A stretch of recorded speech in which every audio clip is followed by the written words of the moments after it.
welcome to another episode of Piecing It Together, the podcast where we take a look at a new movie and try to figure out what movies inspired it. And today on the show, we are talking about Conclave. This is the new movie set in the church as they try to elect a new pope, and things go in all different kinds of directions. And it's going to be a really fun one to get into.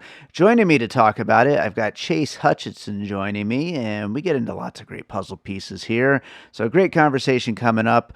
And before we get to it, I do want to remind you, as always, to make sure you are subscribed to Piecing It Together, wherever it is that you listen to podcasts. You could also follow us on social media at Piecing Pod.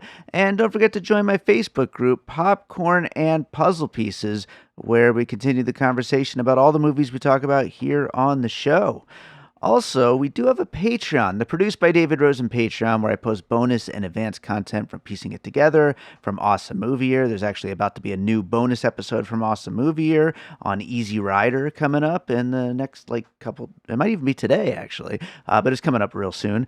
And also stuff from my music career. So you can check that out at patreon.com/bydavidrosen. I appreciate you all just being out there listening, but if you want to support the show in that way, that is also very much appreciated. So with that said, before we get into today's episode, one other thing I wanted to mention. This weekend, the Eccentric Artists are having their annual Shameless Plug Arts Festival, and it's happening here in Las Vegas on Saturday, November 16th at Ferguson's downtown, and Sunday, November 17th at the Uncommons, and I will have a booth at the Uncommons promoting Piecing It Together, getting people signed up to maybe get on some new episodes and come out to our live shows and all that kind of stuff. So come on out. We'd love to see you there. There's going to be information in the show notes. There's a full ad at the end of the episode with all the details about the entire event. But this is a great networking opportunity to collaborate and learn about all kinds of great artists that are working in Las Vegas and people who want to work with each other. The Eccentric Artists are a great organization that does a whole bunch of stuff to empower artists and connect, create, and collaborate. So come on out. Again, it's this weekend, Saturday, November 16th and Sunday, November 17th. Saturday is at Ferguson's downtown. Sunday is at the Uncommons, which is what I will be at, and you should come hang out at my booth, come chat with me. And if you're in Las Vegas, come on out. And with that said, let's talk about Conclave. All right, Chase Hutchinson is with us to talk about Conclave. How's it going, Chase? Going all right, just fine and dandy. How are you? Oh, I'm great. There's so many movies to cover as we get towards the end of the year, and especially as we start getting into award season and all that stuff. And it's just a question of how many of them am I going to actually be able to cover. I just do not know. But I'm thankful that you're here today to help me cover this one. Oh yeah, I've been excited about this one for a bit, so I'm glad to chat about it. Absolutely. Well, before we do get into Conclave, tell my listeners a little about you and what you do. Sure, I'm a freelance journalist and critic that writes all over the place, anywhere that will have me, be it a small alt weekly still going strong in Spokane, the Inlander, which is where I reviewed Conclave, Seattle Times, frequently the Wrap, for festivals and other reviews and such things, and yeah, just all over. Right on, right on. Were you a fan of Edward Berger's last film? Because I feel like it was such a love it or hate it kind of thing. I've kind of begun shifting, and this could sound very cynical. I've shifted away in terms of saying, am I a fan of something? I apologize for taking your question and turning it on its head. Uh-huh. I tried to get into what I think he was doing, which was, I think, a pretty significant revisionist adaptation that takes the source material, removes the sort of juxtaposition between war and everyday life, and instead drills down into different avenues around the leadership on the battlefield not caring about any of the people there. Sure. And I thought that was at least interesting. I'll say that. Okay. I know it was divisive. Yeah, it was definitely a divisive one, and I for the most part liked it. I thought it was a little overpraised, especially when it comes to award season. But I thought it was a good movie though, and it was definitely worthwhile. And so I went into this just mainly excited about Ralph Fiennes to see him in a role like this, just chewing it up, and it definitely delivered in that aspect. I feel like before we start getting into puzzle pieces, we always get into spoilers on this show. I kind of feel like it's important as far as puzzle pieces are concerned, influence just everything with this movie. We should kind of maybe start at the end and work our way backwards a little bit and talk about the reveal here because when I first saw the movie, I was kind of like, I mean, I like this, but is this it? That's all there is to it, And then as I've been sitting with the movie for the last like week and a half now, I'm kind of like, that's exactly the point of the end, and it's kind of really growing on me a lot. The interesting thing is it's kind of this like optimistic ending, and in a way that I might end up being more cynical about as time has gone on, because it's Hmm. sort of like a character who we thought was sort of just silent voice occasionally speaking up turned out to be the one that they would Yeah, pick for pope, speaking up and saying we are better than this, like we should embrace understanding and acceptance, and then also turns out to be a character that is, I want to say, intersex. I think that's the word. Yeah, I think that's the correct Right, term. and then gives a very poetic sort of reflection on this. I am more cynical, where it's like, I don't know if this would be the happy ending that we're getting, where Sure. everyone Yeah. is just accepting and great about it, but that is kind of the movie's tone, which Yeah. is where some of my puzzle pieces might end up drawing from, as much as like form and sort of the thriller, but sort of the triumphant, yes, Yeah. good prevails, sort Yeah. of. Well, I mean, and this isn't one of my puzzle pieces, but it's maybe put it as an unofficial extra piece or something. But like to the very last shot of this, where they're just kind of like walking out on, onto the quarters, and just everything's just basically fine. Like, it basically does not matter. I kept thinking of the Coen Brothers Burn After Reading when they're at the CIA, and the one guy's like, "What do we learn from all this?" And he's like, "Hell if I know. Don't do it again, I guess." Yeah. Like that's kind of my big takeaway from this movie. That's why I've kind of been like, it's just been growing and growing in my mind as something that it's like, you know what, this actually has a lot going on here. Yeah.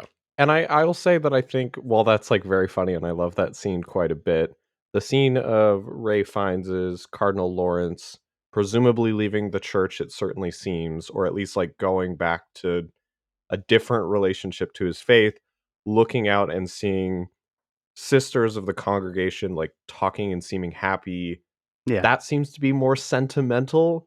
I don't Hmm. know. It's an interesting one, and that specific will call to the very first puzzle piece I'll start with, but I don't want to Perfect. get ahead of things too much. No, I think that's a great way to transition into it. We should start getting into them. What do you have for your first piece? It's 12 Angry Men, which might be Sure. cheating and obvious, but I think of the ending of that, where all of the characters are walking back out into the world, seeming relatively happy that justice has been done. That, and then also just a lot of the movie in terms of kind of intense emotional conversations that are about grappling with morality in very personal ways, where we're seeing every character's kind of individual insecurities coming bubbling up in unexpected ways while dealing with these weighty topics, while Yeah. also then having kind of an optimistic streak where 12 Angry Men ends up being that they talk it through and don't sentence an innocent man to death. Yeah. In Absolutely. this, it's they pick a pope that is accepting and open and don't have to settle for the lesser of two evils, and democracy prevails. Yeah. And And by all accounts, the previous pope seemed to really like, if you want to believe people. right, exactly. And so it ends up being this sort of through line, and then the kind, it obviously 12 Angry Men is more confined, where it's Hmm. literally almost a single room, but I was thinking of that very frequently, and where the joke was 12 angry popes instead of 12 angry men was Sure. obvious. But that was the first one that kind of leapt out to me, and I did revisit 12 Angry Men and think it's just a really great, solid movie, even as I think it's a little optimistic in some regards Sure. Sure. about how that would work, and as if Yeah. it wouldn't be that they would I haven't seen the Juror Clint Eastwood film, but Yeah, I feel sure. like I that haven't either also would yet. end up being that one too. Yeah, possibly. I'm curious to watch that though. But yeah, 12 Angry Men is definitely one that I was thinking about as well. And I mean, for, all of the reasons you were just talking about. And I do think the idea, even though it's not just a room, but the idea of these, you know, adult men for the most part, all being stuck in this one place until a decision is reached and there's just no getting out of there. I mean, that, definitely adds to the kind of tension of it all and just the heightens aspect of everything that's going on. So, yeah, definitely one that I was thinking about as well. The other one that was because 12 Angry Men was one of the first ones that I thought of as well, but the other one that it was one of the first ones I thought of is to jump to TV for a second, Succession, which obviously just came to an end last year and is just, a fantastic show. But as far as, this the Catholic Church in a sense can be looked at as like this corporation and like they all are vying for this new top spot as the current head of that is on their way out, and everybody's got their pros and cons. They all have their infighting, they all have their kind of alliances, they all kind of have their bickering. I know there's been a lot of jokes online about how like bitchy or cunty or whatever this all is, but the whole kind of aspect of the way that these popes kind of treat each other, you can absolutely see that in the Roy family and the way that they all kind of treat each other as they're kind of fighting for that top spot. And I think that's a really good one as well to capture the humor, Mm-hmm. because 12 Angry Men is not a particularly haha funny movie. Sure, There are sure. sort of some moments where you go, aha, this has some laugh out loud funny moments for me. Yeah. Even though when I saw it again recently at a screening with a friend, she had remarked that other people were talking about that they didn't find it funny, that they didn't understand why people were laughing.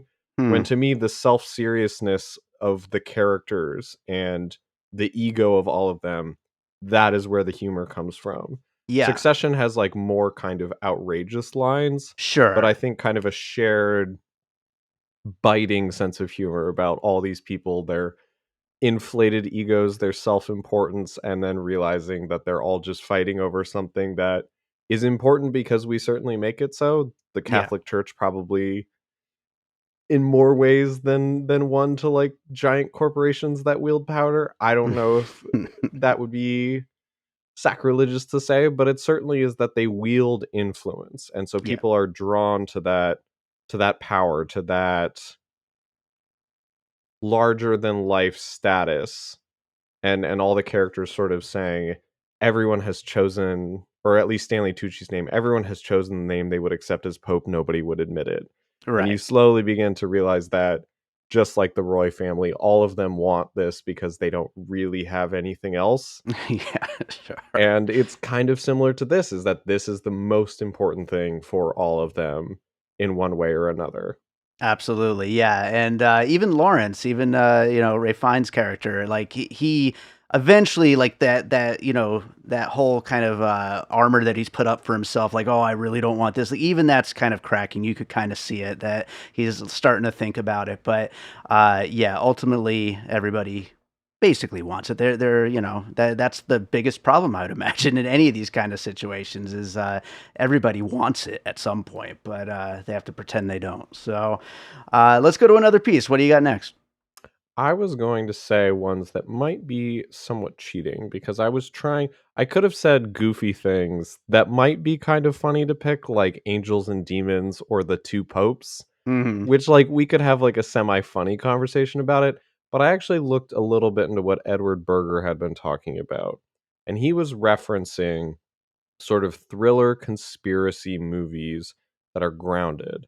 And the Hmm. first one he had talked about was All the President's Men, which Okay. I think is also apt in its own way, in that it's characters talking in rooms, trying to come to some sort of consensus. In All the President's Men, it's obviously about Watergate and investigating the Nixon administration and journalism. But in this, there's some sort of similar shared formal and thematic interests about the search for truth and finding that truth, especially when it comes to Cardinal Lawrence, like having to do investigations into all these little things.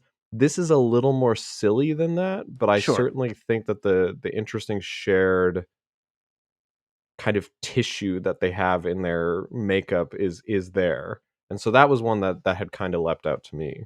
No, I think that's a great one to include on here. It wasn't one on my list, but it was one that I was kind of thinking about. I haven't seen it in many, many years. That's why I didn't include it. But yeah, I mean, as far as like needing to investigate every last little detail, because like this is as serious can get. But then, like we've been saying, Conclave treats it in a little bit more of a silly kind of manner.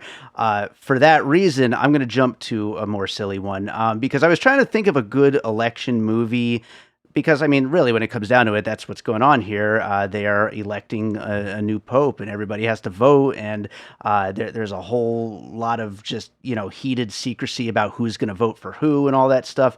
And I couldn't think of a really good, serious one, so instead I went with Election, the Alexander Payne film, which is just so incredibly funny and so good, and obviously circles around a high school election for student president, and Reese Witherspoon is just perfect in it. All of the other candidates they're all at the top of their game as far as this kind of like creating a character, and like you kind of have your own personal favorites, but at the same time that kind of nobody is really good when it comes down to it. They all have big flaws as well, and that's part of what just makes the whole thing so much fun and a lot more fun to watch than the real election, basically. Yeah, that's definitely a good one. And I think imagining sort of the temperament of high schoolers, that gives you a good indication of where all these men are Yeah, coming from, where yeah, they're these just like 60-year very, old men. yeah, they're all boys in their little sort of individual rooms, like scheming amongst themselves to try and figure it out. The thing I will say is that it just is interesting that there's this more optimistic streak to this, which I'm trying to think of like movies that are like election movies that have a more optimistic streak to Hmm. them, that like the choice will be made in a good way, or at least people will take it seriously Yeah. in a good way. And I would say something silly like Swing Vote starring Kevin Costner, which I didn't originally have on my list, but Yeah, sure. is certainly this like, oh, the choice will be made in a good way, better nature will prevail. That doesn't reveal who he ends up choosing, which is that a single man is to like choose the election for himself. So I Yeah. don't know. I haven't seen Election in quite a while. How does that movie end? I can't quite recall. She gets she wins and ends up going to or no, she get wait, shit. Oh no, she gets disqualified, I think, right? And she ends up in in Washington though, as we see Oh, in of like the course, post. yeah. Yeah, so yeah. Hey everybody, Dave here. Just to chime in, I screwed up the whole ending of Election, which just proves that I need to rewatch Election because it's amazing. All right, let's get back to it. So that she would have been, if she hadn't ended up in Washington, she would have been the one person who like things bubble up about, the John Yeah. Lithgow, Yeah. where backstabbing ends up coming back to bite him and then he loses it. Yeah. Yeah. Yeah. Yeah. Absolutely. She's so good in that. But so, what do you want to use for your next piece then? So since you had mentioned TV shows, I was going to mention Veep. And the reason Hmm. I was going to mention Veep is that there are characters in this that will just do anything to get this spot. And it Hmm. doesn't always seem like they are that locked down to ideology as much as they are power. And I think that itself ends up becoming an ideology, but I think about in particular what Stanley Tucci's character refuses to do, which is compromise and say, I'm not going to say I'm anything less than who I am. Whereas many of the other characters certainly seems like they're willing to cave on certain critical things. And that's kind of what they all end up at one point considering is the voting for the lesser of two evils. And I think in Sure. Veep how that's taken to an extreme and is also very funny in terms of Selena, spoiler alert slightly for Veep near the end, selling out so many of the people that are close to her and her purported values that you maybe saw a sliver of at the very beginning of the show. Mm. And just kind of the absurdity of process is felt in this too. While there is the very like overbearing, self-serious score, and Veep is shot more like a sitcom, when we're seeing the voting of all the cardinals and it kind of cuts to all of them, Yeah. those are comedy cuts a little bit, where it's Sure. reminding you of, oh, and this person's still in it, and oh, this person's getting a few more votes and nobody understands why. That was bouncing around my head in a bit, just because I had seen Veep quite frequently and thought it was great, and think this is also great, if a little bit less cynical than Veep. Sure, sure, absolutely. Well, the ritual of it all is going to come up in another piece later, but Veep is a great one to include. I'm just going to jump right on top of that with the next one I was going to bring up because speaking of Armando Iannucci, the death of Stalin was going to be my next piece here, and obviously. To get to that same kind of point of view, that same kind of satire of, just these people in power just doing anything really to keep it, to get it. They just will go as far as they will go, but in different hands it might have been a much darker movie, but in a movie like Conclave and a movie like The Death of Stalin, it's funny, it's silly because we're kind of almost looking down on these guys, like they're just so ridiculous in their drive for power that you just see all of the seams and you see how they're just cracking at every moment. And to that point you were just bringing up about like the voting scene, it's almost like, to bring it back to school, like election, it's almost like they're cheating off like the next person's test or something, like they're like kind of eyeballing to see who everybody's voting for. Like it's just it's super silly and ridiculous. And The Death of Stalin is a very ridiculous movie, just again, as far as all of this, we talked about 12 Angry Men, to a degree some of Succession, but All the President's Men, like all these like older men are just like, you know they're doing what they shouldn't do, really, and you kind of expect more out of them, but no, not at all. Yeah, I think Death of Stalin is a great one, and I haven't seen that one in quite a while as well. I think since it came out, but I remember Hmm. quite being swept up in it, and the ending kind of hitting like a train. It's To me, it's again way more cynical than this movie, which is Yeah. interesting. Where I just think so much of this is like all of these different things, but there is this fundamentally optimistic thing in it. Because at the end of The Death of Stalin, even the one character that ends up on top, his time is short. He is going to Hmm. be the next on the chopping block. Where this horrific scene happens and suddenly there are not really any laughs. The final kind of dark joke comes from him being in a theater and someone looking over his shoulder then at him. And Yeah. I don't know. I guess there is that shared backstabbing and betraying. And so yeah, that's a good one. I appreciate that one. Right I on. should have watched that one too. I feel like in general that's a movie that's definitely due for a revisit. Yeah, I also haven't seen it since it first came out, but between that and Veep, I mean that point of view, if nothing else, I'm sure that he loved Conclave most likely. Yeah. Yeah, I think he got a kick out of it. What do you got for your next one? I was gonna then have the next one be The Parallax View, which is another semi-cheating one in that this is from the same director of All the President's Men. It was another one that the Conclave director had shouted out, and that one has a place close to my heart because I'm from Seattle, and it kind of has a big Seattle component. Starts on the Mm, Space Needle, but is again this kind of like paranoid, methodical thriller where it's just very much built around uncovering hidden secrets slowly but surely. And I think of the ending of that movie and kind of just the big stark shot, and then it's basically about the assassination of a rising political figure that then everyone that witnessed it starts to die as well. mm, And it sort of is this exaggerated but also kind of grounded procedural drama thriller. And I don't know, I just was very interested that Berger was referencing these movies, and I think that ends up being correct, at least in terms of the language, if not the questions about faith and belief. The language of them, and especially when Ray Fiennes' character is like piecing together the things by himself and like going into the room and just like pulling out the hidden files like in the Yeah. headboard of the He's a bed. detective now. Yeah, exactly. It takes on this sort of like almost like not like a noir, but sort of he's like shifting into this like very hard-boiled, like loneliest man trying to find these things. Yeah. And he does, and then acts morally, or at least as morally as possible, and it turns out to be that he was correct in everything he was doing.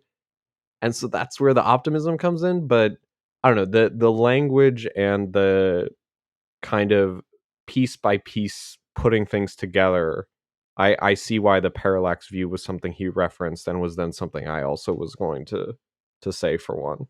Yeah, no, that's actually one that I haven't seen. I've always wanted to watch it. I'm gonna have to get to it one of these days. But yeah, I've obviously heard nothing but great things about it. It's a classic. But to those points though, I was thinking about like his whole monologue about certainty and like you kind of and you're talking about like the optimism of the movie, and like this movie, as much as it's funny and as much as it does, kind of in a very, kind of satirical way, kind of take down a lot of the kind of customs and, ideas of the church and all that stuff. It does, kind of also shine a light on some of the more positive aspects of what somebody in this kind of world would hopefully be getting out of out of religion and out of all this. And so I mean I think that there is a lot of optimism here and a lot of positive character traits as well.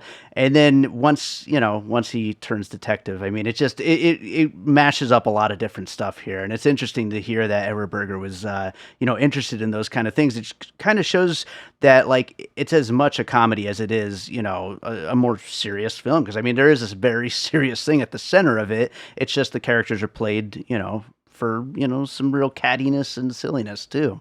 But I have one more piece that I was going to include here. My last one, and this is one maybe you've got something better than me, but I was trying to think, going back to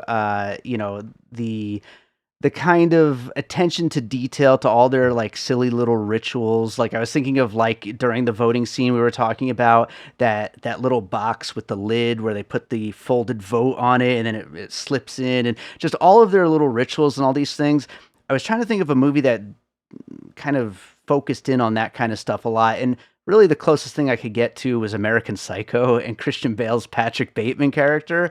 It's definitely a reach on my part here, but maybe you got something a little better for that. But I was just thinking of movies that the characters are just so into their little rituals and their little ways of doing things, and if one thing is off, it just it can't be off. Like they have to do everything exactly the right way, or else it all just kind of falls apart. And so that was the one that I went to. I don't know. What do you think about that? No, I could come up with ones that are kind of extending off that central idea of faith as like ritual, or as like the kind of way that we maintain control is by repetition. You could say Yeah. something like, this is going to be an extreme version of this, but you could say something like Jean Dilmine has that idea, and there was this great piece that Mm. compared The Killer, the new David Fincher movie, about that, where Oh suddenly yeah, when sure. something goes wrong, and obviously this is in the case of an assassination, but when something goes wrong, suddenly you begin to question your entire belief system. Sure. I think those would be fun. I don't think that's a stretch at all. I think what's interesting about this movie is it like has, because when I had jokingly referenced Angels and Hmm. Demons is not a particularly good movie. It's a Sure. very schlocky, entertaining movie that also ends up being about the election of a new pope, and you discover that there's this conspiracy theory.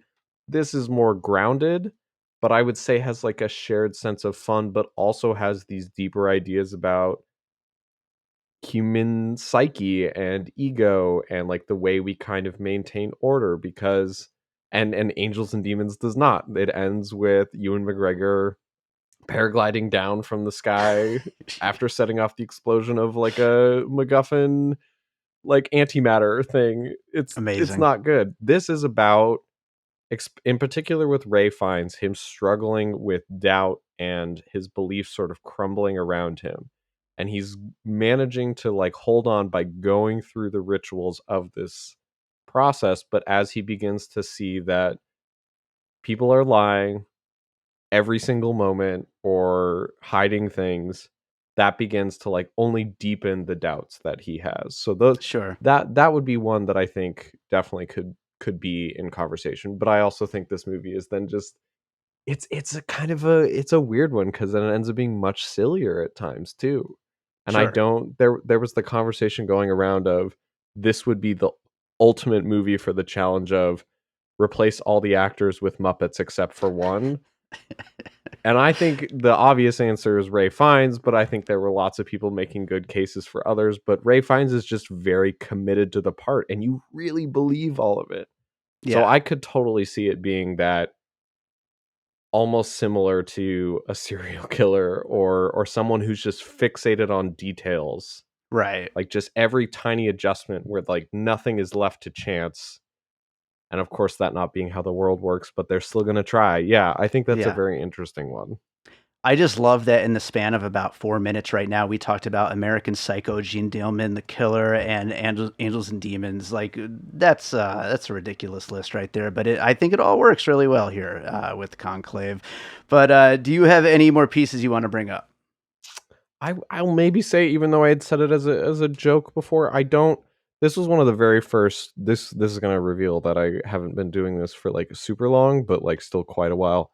One of the first films I ever reviewed for the newspaper in Tacoma was for The Two Popes, and Hmm. that's a little bit more based in reality, but is about the sort of passing of power and discussions of faith and ideology, and similarly confined, much more built around performances, much more serious than this is. Any of the humor comes from sort of the characters going back and forth, and I think ends up being probably more generous to both of them than Hmm. I think maybe is deserving, because the more we've discovered about both of them, they're flawed people. And this movie has the freedom of not being based on anyone real, but Yeah. still there is that sort of shared, just a couple of guys talking about faith and wearing robes and talking about the Pope. I Yeah. it Absolutely. this Conclave is just a tricky one. It's like a very entertaining crowd pleaser that I still think has some more ideas to chew on, but also is just interested in being entertaining as hell at the same time. Absolutely. And, I just did a live show on Heretic the other day. And one of the things that I mentioned during that conversation is how, even though I'm completely not religious at all in any way, shape, or form, but like I always have found religion to just be so fascinating. And so to see, a couple of funny guys talking about religion and also being funny, I mean, you're kind of getting it all. And the Two Popes does that well, and Conclave does it especially well. I like Conclave more than the Two Popes, Yeah. but yeah, both movies that really kind of give you bits of both of those two things. So yeah, I think it belongs in the conversation. I'm glad you brought it up. Oh yeah. And I think Conclave doesn't look down on any of the characters or their faith. Like it takes it seriously even as it kind of skewers their ambition. I think it Hmm. also has that more sincere, like, wanting to believe in people's better capacity for kindness, for compassion. I don't know. It's a very interesting movie that I know I would love to hear more religious folks talking about it. There have been some people that immediately just dismiss it because they say how this is like, how could you show that the church is like this, or sort of like having these challenges when it's like the church is made up of people. Yeah. And I don't know. I It will be very interesting if this pulls a similar sort of Oscar like sweep equivalent to All Quiet on the Western Front, because that Mm. was, you had mentioned at the beginning, that was wild. I don't think that's in the cards for this one. I think Ray Fiennes is like the best, That's really, maybe if anything, cinematography. yeah. But no, I think there's a lot of interesting disparate parts that it manages to pull together in a really entertaining package. Yeah, I agree. And I think, like, as we're getting into closing thoughts here, I also just want to shout out the score, which is just fantastic. And I know that it's funny, I believe it's the same composer. I should have looked that up beforehand. But it's funny that All Quiet on the Western Front, that's another part of the love it or hate it, is a lot of people hated the score for that movie. But I thought it was really good. And I think that this score is even better than that. And I thought that it was really playful. I like a movie that has like thriller but also comedic elements, and the score kind of underplays all of that. And I think that it does a really good job at that. But this is a movie kind of operating on that kind of level. Like you said, the cinematography does have a chance here. One thing we didn't talk about at all is Isabella Rossellini popping up, and I know she's gotten a lot of raves here for this performance. It's a relatively small part, but she is a welcome change from all these just bickering old men. Oh yeah, I think she is integral to so much of what is going on. She has the best kind of humorous moment that also doubles as the most like satisfying Hmm. emotional moment in terms of the truth being revealed and a character who has been there just watching and us seeing so much in her expression, cutting them all down to size in just one Yeah. moment. And then the vaping that follows that. Yeah, she's very, very good with what could have been a really thankless part.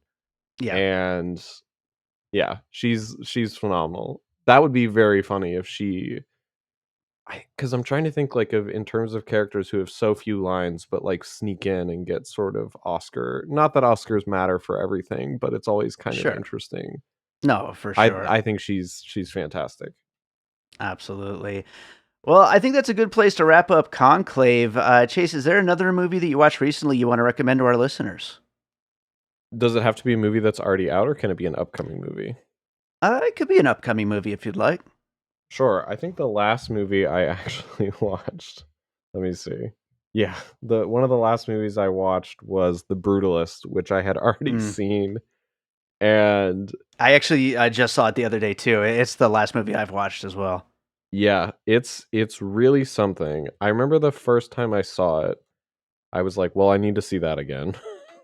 And then also was like, I think it's a movie that's at danger of being overhyped by being compared to The Godfather or There Will Be Blood or sort of these American Hmm. epics, which I understand what those are gesturing towards, but I think it's different than that in terms of how the good comparison that the director had made is that it's like brutalist architecture. It's both massive but also kind of simple and minimalist at the same time. And I think Hmm. that really works, and that's kind of what's stuck with me and what I look forward to hearing more people talk about when it comes out, as well as a whole bunch of stuff with the ending and the through line that that kind of represents.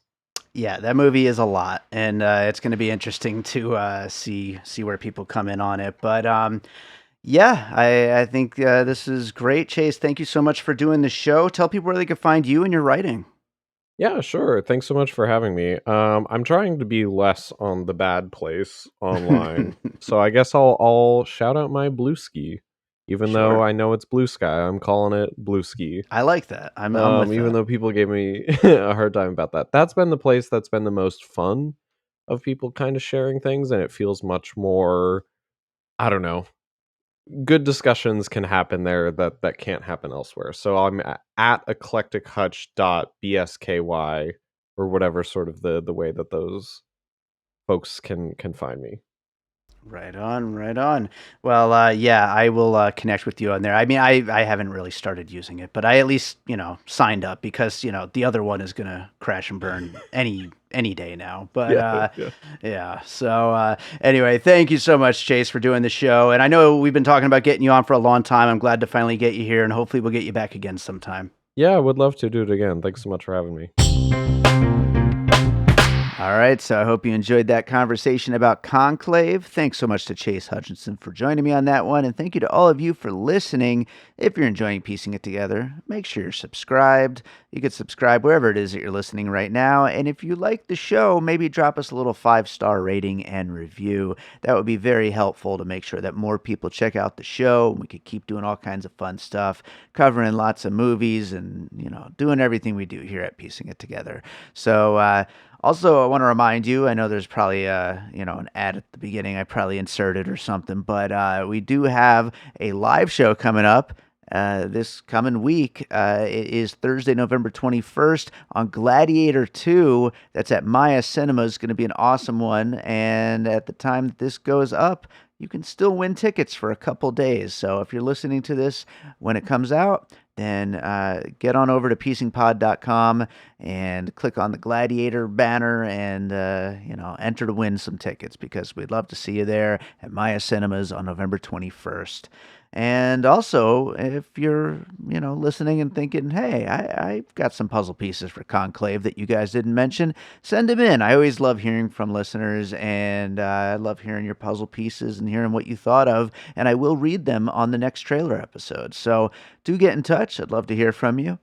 And with that said, let's close this out with a piece of music like I always do. And let's see, what should I play? This is a weird one. I don't know that I have like a very specific thing that feels like it would be the right fit for Conclave. I mean, I certainly have, big dramatic tracks like this score in this film, but I don't know. I'm thinking I'll just pick a track. Let's just go with I'm gonna go from my self-titled album, David Rosen. I'm going to go with the track With Purpose. How about that? Let's just pick a random track with purpose. That sounds kind of biblical in a way, right? So let's do that. Let's go with Purpose from my album David Rosen. Hope you enjoy it. We'll be back with more Piecing It Together real soon.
An All Points West production, produced by David Rosen in Las Vegas.